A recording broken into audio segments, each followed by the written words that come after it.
نحمده ونستعينه ونستغفره ونؤمن به ونتوكل عليه ونعوذ بالله من شرور أنفسنا ومن سيئات أعمالنا من يهده الله فلا مضل له ومن يضلله فلا هادي له ونشهد أن لا إله إلا الله وحده لا شريك له ونشهد أن محمدا عبده ورسوله رضينا بالله ربا وبالإسلام دينا وبمحمد صلى الله عليه وآله وسلم نبيا أما بعد فأعوذ بالله من الشيطان الرجيم بسم الله الرحمن الرحيم ولقد أرسلنا إلى أمم من قبلك فأخذناهم بالبأساء والضراء لعلهم يتضرعون صدق الله العظيم وبلغنا رسوله النبي الكريم إن الله وملائكته يصلون على النبي يا أيها الذين آمنوا صلوا عليه وسلموا تسليما اللهم صل على سيدنا ومولانا محمد وعلى آل سيدنا ومولانا محمد وبارك وسلم وصل عليه اللهم صل على سيدنا محمد وآله وصحبه وسلم اللهم صل على سيدنا محمد وآله وعترته بعدد كل معلوم لك اللهم صل وسلم على النبي الأمين اللهم صل على محمد وعلى آل محمد كما صليت على إبراهيم وعلى آل إبراهيم إنك حميد مجيد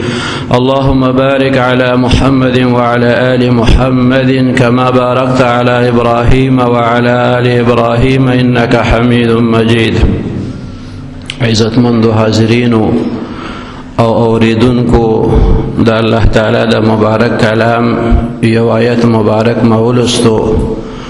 رب ذوالجلال د خپل مقدس مبارک کتاب کې فرمای ولقد ارسلنا الى امم من قبلك فاخذناهم بالبأساء والضراء لعلهم يتضرعون او یقینا مونږ لېږلي دي پیغمبران علیهم السلام ستانه مخکې امتونو ته هغه خلکو چې کله تکذیب وکړو د حق فاخذناهم بالبأساء والضراء ولقد ارسلنا بیا رسلا مفعول محذوف دی چې پیغمبران مونږ لېږلي دي الى امم من قبلک ستانا مخی امتونو تا من قبلکا دلیل د ختم نبوت چستانا مخی خمو پیغمبران را لیگلی دی خستانا پس پیغمبر نرا لیگو تا دا انبیاء کرامو دا آغا سلسلے اخیران پیغمبر خاتم النبیین ولقد ارسلنا یعنی رسولا او یقینا منگا لیگلی دی پیغمبران علیہم السلام الى امم من قبلک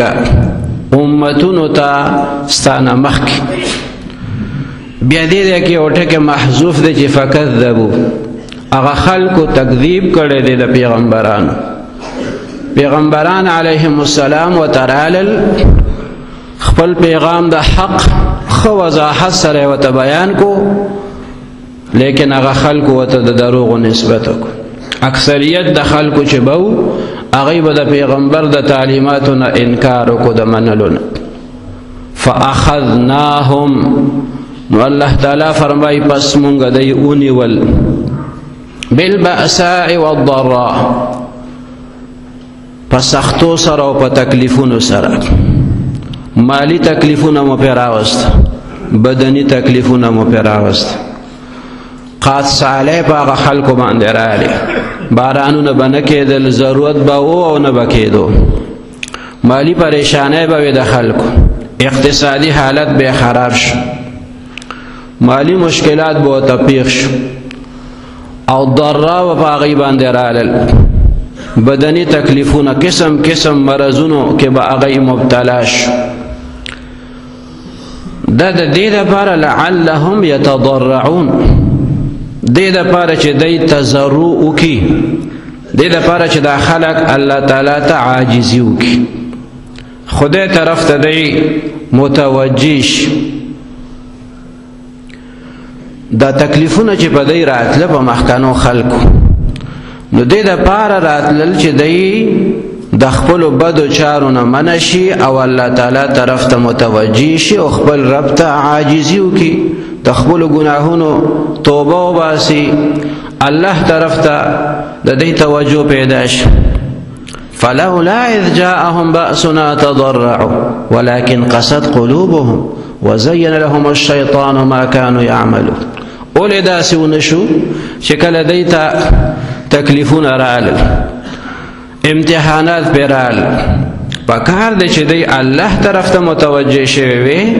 د هغې باوجود د هغې زړونه سخت او شیطان دی ته هغه ناکاره عملونه خشته کړي. فلما نسوا ما ذكروا به فتحنا عليهم أبواب كل شيء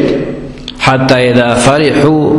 بما أوتوا أخذناهم بغتة فإذا هم مبلسون. هغه خلک چې د کومو خبرو دی ته نصیحت کېدو چې دا تاسو خپل کوي دغه اعمال او عقاید، هغه دی ایر که شاته وغورځول. فتحنا عليهم ابواب كل شيء، مونږ په دې باندې دروازې د هر څیز پرانیستې، نعمتونه د دنیا مو تر اخلاص کرا کولو مو کوته. حتی اذا فرحوا بما اوتوا، تر دې چې کله دی خوشاله شو په هغې باندې چې دی ته ورکړي شوي، اخذناهم بغتة، مونږ دی اولې والعصاب فاذا هم مبلسون. نو په دغه وخت کې دی مایوسه پاتې شو. الله جل شانه د پیغمبرانو تذکره فرمایلی ده، د مخکنو قومونو تذکره فرمایلی ده. مخکنو قومونو ته چې پیغمبرانو کوم دعوت ورکړی دی هغې بیان کړی دی. هغه خلکو چې د دعوت رد عمل کوم ښکاره کړی دی، د دعوت مقابله کې د هغې څه حالتو کم کردار هغې ادا کړی هغې بیان کړی دی. بیا الله جل شانه د هغې هغه نتایج ذکر کړي دي چې مخکنو قومونو ته به مونږ پیغمبران ولیږل، هغې به ورته حقه لاره واضحه که، د بدې لارې هغه بد انجام هغه به یې ورته بیان که. نو چې چا به د هغې پیغام ومنلو هغه به کامیاب شو، چې چا به یې پیغام ونه منلو، چا به ورته دروغو نسبت وکړو، هغه خلک به ناکامه شو په دنیا کې او په آخرت کې هم. نو دا تذکره الله تعالی بار بار فرمایلی ده د مخکنو قومونو. لقد كان في قصصهم عبرة لأولي الألباب، دغه مخکنو قومونو په دې واقعاتو کې عبرت دی د عقل د خاوندانو دپاره. دا قصې چې بیانېږي د مخکنو قومونو، د هغې د عروج او د زوال چې کامیاب خلک کوم او ناکامه کوم، دې دپاره بیانېږي چې څوک کامیابي غواړي هغې د کامیابو خلکو هغه لاره اختیار کړي، او چې څوک د ناکامۍ نه نه یریږي نو هغې د ناکامو خلکو په هغه لاره ځي. نو د کامیابو خلکو لار د هغې انجام چې دی هغه جنت دی، خوشحالی د آخرت، او د ناکامو خلکو انجام هغه دوزخ دی او عذابونه دی. بیا نو که یو سړی وایي جنت مې خوښ دی، دی د جنتیانو هغه اعمال او عقاید اختیار کړي، او که یو سړی د دوزخ نه نه یریږي نو بس ټیک ده، د خوښه ده چې ځان یې سود دی په عذابونو او په اورونو باندې. نو الله جل شانه د پیغمبرانو تذکره فرمایلی. دنیا کې د هغې مثال داسې لکه یو سړی په لاره باندې روان دی، لار کې ورته چا ووایي چې مخکې مه ځئ، اخوا خطره ده، ډاکوان دي، شوکي دي او دشمن دی، گاڑی به درنه واخلي، پیسې به درنه واخلي، بېعزتي به مو وکړي، قید به مو کړي، کیدای شي مړه مو کړي. نو مخکې تګ تاسو دپاره په دې لاره نه دی پکار. اوس که یو سړی د هغه په خبره یقین وکړي چې یاره دا کس ماته د دې چهرې ته چې ما وکته نو دې ما له دروغجن سړی نه ښکاري، کیدای شي دا سړی رښتونی او د موږ ته صحیح صورتحال بیان کړي، راځئ چې ویې منو او په دې لاره نه ځو. نو هغه خلق د هغه بد انجام نه بچ شو، ځکه چې د دې خبردار کوونکي د دې اطلاع ورکوونکي په خبره یقین وکړو، هغه رښتونی وګڼلو، نو دا خلق مخکې لا نړه د هغه خطرناک ځای نه دی بچ شو. او څه کسان داسې وو چې هغوی ته ده ووې دا چې تاسو په کومه لار روان یې دا د خطرې ده، رستو مشکلات پېښېدی شي تاسو ته. او دی وایي چې نه ته دروغ وې، ته مونږ هسې د دې لارې نه منع کې، ستا په خبره مونږ یقین نه کوو، ته دروغجن یې. او خپلو کې مو وایي چې دا مه منئ د ده. او بیا په هغه لاره باندې مخکې لاړل، هماغسې خطرات پېښ شو چې څنګه هغه سړي بیان کړي. نو که بیا هغه سر کې دی وایي چې هغه سړي خو رښتیا وې، که مونږ منلي نو ښه به وه، نو بیا به وخت په دی باندې تېري، بیا به دی د دشمن سکنجه کې راغلی وي، هغوی به دی نه ګیره تاو کړي وي، بیا د دشمن خوښه ده چې څه سلوک ورسره کوي.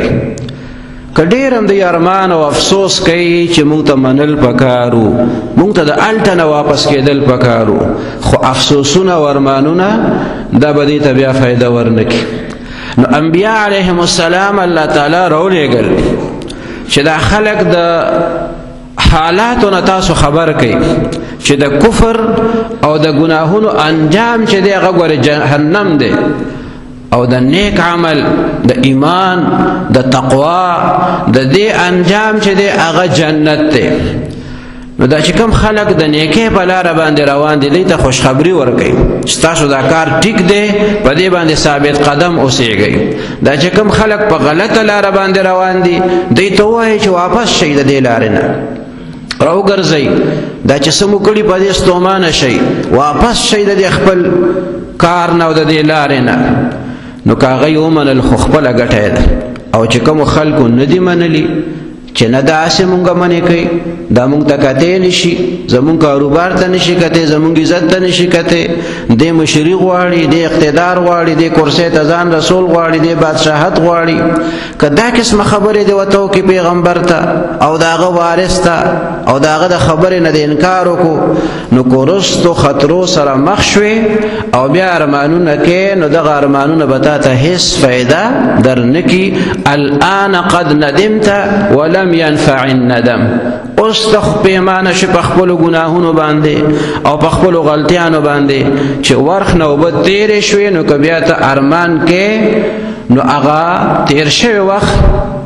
تر ورخ تېرې اوبه بیرته نه جاروزي، نه جاروزي تېر ساعت په بیرته بیا، چې کوم وخت په تا باندې تېر شو هغه واپس نه راځي. ارمانونه او لاسونه مروړ چې دي دا تا ته اوس دا هېڅ فایده نه درکوي. مسلمانه د خبرېدو والات خبر کې په وخت باندې پکار دی چې د هغوی د هغه خبر نه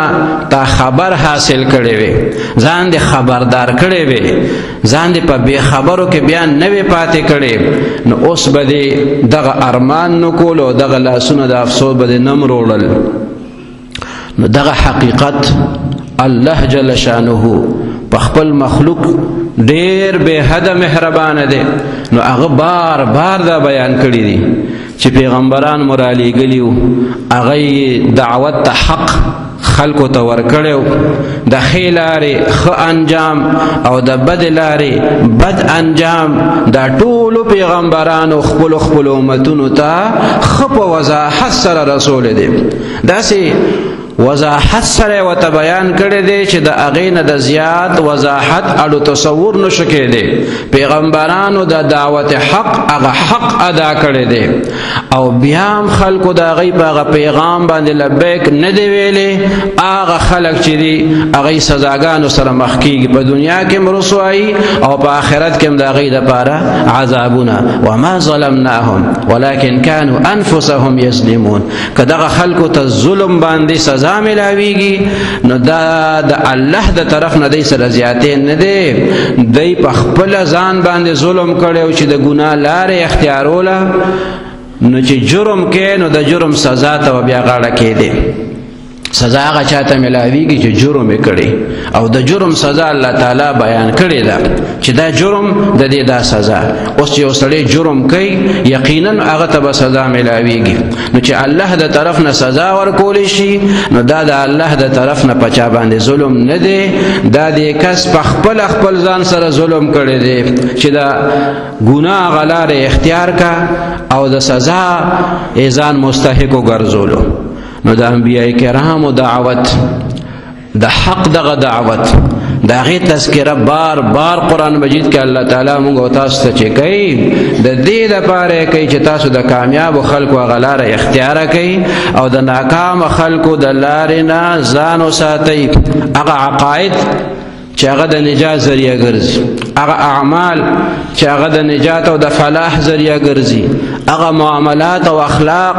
چې هغه د نجات او د فلاح او د کامیابی ذریعه ګرځي هغه اختیار کوي. او چې کوم عقاید، کوم اعمال،